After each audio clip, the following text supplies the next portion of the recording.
What's happening, what's happening, what's happening? Of course, you know it's your boy B-Hop Radio Shoutin'. Stepping in the building, I got an A-Town legend, icon, one of the best to ever do it off in this thing. Sleepy Brown, what's good with it, boss? Man, chillin', living. I ain't mad at you. I ain't mad at you. I mean, the big sleepover, Sleepy. This thing is going crazy right now as we speak. Y'all done came with some singles off of it already, man. I mean, talk to me about you and Big getting together, putting it down once again for the town, boss. It was something that's eventually going to happen, and we just basically once I got back on the road with him, and we started listening to tracks, we just kind of thought about it one day and was just like, yo, let's just go ahead and do an album because the beats he was playing were pretty hot, and so we just started collecting beats and everything, and it just finally kind of fell together. You know what I'm saying? But it took about 2 or 3 years to really get it together. So, we apologize for the wait on the album, but it's definitely coming, and we're really excited about it. I mean, that Can't Sleep, man, it had that feel. When I listen to some of those singles off of that album, I'm feeling like a So Fresh and So Clean 2.0 going on with this exactly thing, what man. it is. Because, I mean, normally when we work, man, that's kind of always been our vibe. We always had those special songs together, like So Fresh and The Way You Move and West Savannah, all the way to Thickets. Thickets, and any song that me and Big have done over the years, it's kind of been like that. So I knew this album was gonna turn out kind of like that way. Exactly. Yeah. What was it like when COVID hit out of nowhere and kind of put a pause on the cause in this thing, Sleep? Oh, it was cool, man, because it gave us a chance to, when that happened, I was basically working on Big Sleepover and the new Goody Mob album. So for me, it was actually perfect because I got a chance to sit in the house and do nothing but beats all day. Yeah. So it worked out perfectly for me. I have no problem for the COVID breakdown, making us stay at home. I mean, it's a terrible disease, but sir. But as far as making everybody sit down, and it really helped me focus. Yeah. You know what I mean? So it was cool. Songs like We The Ones, man, which y'all still putting social commentary in the music as well. I mean, what is that like for y'all, making sure that y'all use the music as a vessel to speak to today and let folks know what the hell's going on? Well, we always been about that, and actually, We The Ones was actually on the Organized Noise EP. That's right. And Big thought about it and was like, man, let's just go ahead and put it over here. So, I mean, it made sense to put it on Big Sleepover because we just didn't want the album to just talk about, fucking.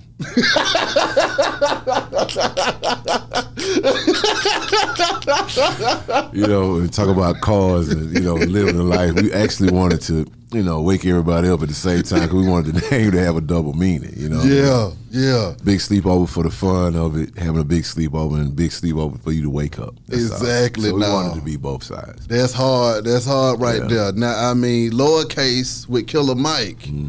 That was one of those trunk rattlers, though, man. I mean, talk to me about putting that banger together. That was basically Swift, our DJ, DJ Swift and Big Boy, kind of had that on the rest. When I heard it, it was almost done. I was like, damn, what is this? Like, sheesh. So, shouts out to DJ Swift, man, and Big Boy for putting that one together. The thing came out real nice. Excuse my phone going out. Take your time.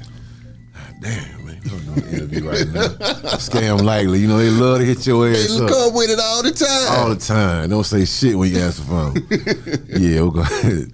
But anyway. Intentions with CeeLo, though. That was another banger. Yeah, that happened. We had a big Dungeon family meeting at Stankonia. Yeah. Because at the time, we were going to do a new Dungeon family album. Just didn't work out. But what did happen in that meeting that Ray, my partner in Organized Noise, pulled me to the side and said, yo, man, I got to play this beat for you. So we went in the B room, and he played the beat. And as soon as he played the beat, I started humming that melody to it, and I'm like, man, go play it for everybody. And as soon as he played it, CeeLo had his part in 2 seconds. He went and sung his part.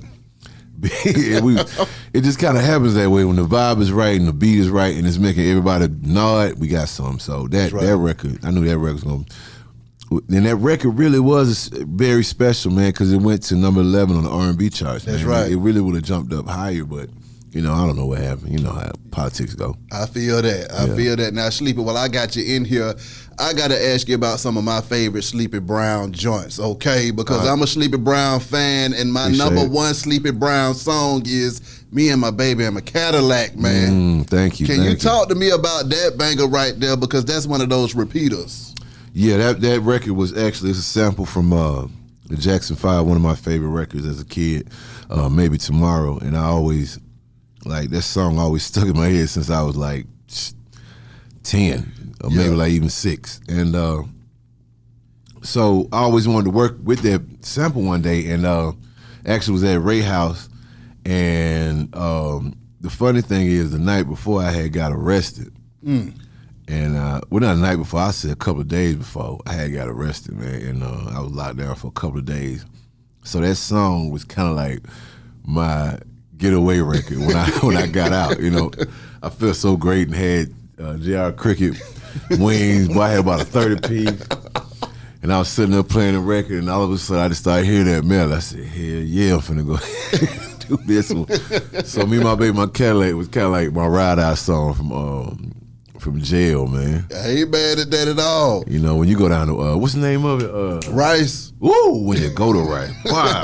Rice Street. Rice Street, boy, you sing anything come out that mom. Them niggas let you sleep on the floor. It's terrible over there, man, how they treat folk.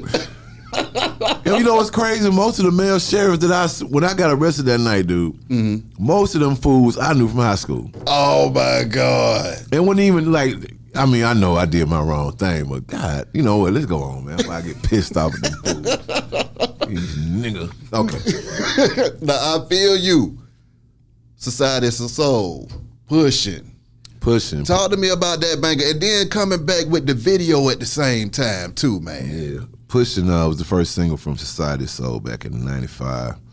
And it was just a funk jam, man, because really that whole vibe was coming off of Southern Playalistic, and Cass was going in another direction.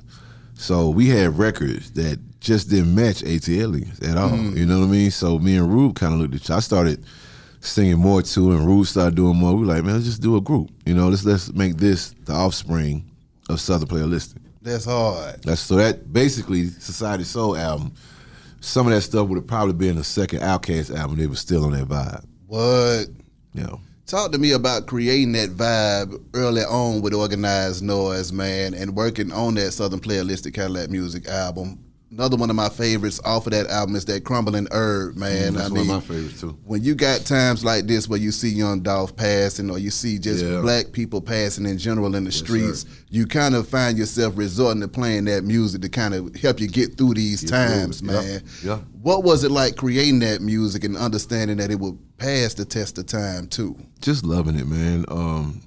When we worked on that album, we had so many ideas and that we had accumulated over time. And, you know, when it was time to do it, it just all fell in place. Because, like, you know, with Crumbling Herb, the whole idea came to us sitting in a dungeon. And Big Rube used to, was like the, I don't know how to say, I guess the educated one out of the crew. Well, not even educated, but just knew every damn thing about everything. So he would sit down. It was almost like a ritual. He would sit down, and we would all be sitting on the steps, and he might be talking about something. And he crumbling herb while he doing it. Rico was like, I'm just crumbling herb. He just kept saying, I'm just crumbling herb. He just kept saying like that, just crumbling herb. Yeah. So it went from that to, okay, that needs to be a song. And then Ray had this beat that was just so beautiful to me. And that's how it just came to be, and it came out like that because, you know, that was one of those records that we felt like was really telling you something, and just, you know, appreciate life and how we appreciate how we move along. We crumble herb, man. We know times are messed up, and we know times are crazy. And, you know, but sometimes, you know, we needed that vice just to make us, you know, numb us from going to war. Come on. You know what I'm saying? Yeah. That's it. I used to call it the numb record because, you know what I'm saying, if you mad as hell, by the time you got finished listening to it, you'll calm the hell down. Come on. You'll calm down, bro. But then even the lyrics in it, though, I mean, you saying some real stuff on that hook. It's like if that hook don't seep into your soul and let you know what you need to be focusing on, then you got a damn problem. Then you probably crazy as hell. Yeah. Shit. The whole thing about that's why the hook was so, to me, we wanted to make sure it was just point blank. You know what I'm saying? There's only so much time, bro. I'm just crumbling herb. Niggas killing niggas just don't understand. It's the master plan. It's what they want us to do. You know what I mean? So because it felt like black folk, we all know this is true, but for some reason we still fall back into the bull, man. So that was the kind of record to say, look, I understand. I'm black too, and I fall back myself. Yeah. But at the same time, man, we have to think about it and talk to each other about this so we can see how we can move on to make it better. You know what I mean? So that was just one of those records that we wish that, you know, what we know everybody loves and everybody listen to it and they get their message from it. But, you know, I wanted it to start a conversation. I wanted that record to really start a lot of conversation. When it comes to making thought-provoking music at the same time, though, too, because, see, what people don't understand is, at that time, the Dungeon Family was the young generation of music and hip-hop as it was. So y'all were the leaders of a new school, but y'all were leading a new school in a positive direction. Yeah, we were just taking the place of Public Enemy. You know, I would even say, not take the place, but just, you know, continuing the message, you know what I mean? Or like X-Clan, you know what I'm saying? Because the one thing about it, we didn't want to bang you over head with education. We wanted to say it cool enough to you to understand it. So we had to, I don't want to say dumb it down, but make it cool. You know what I'm saying? You know, just be like, yo, just make it a little more easy for you to understand and get and let it seep in without you even knowing what you're hearing. Then you'll get it one day when you sing it to yourself. Come on now. Like that.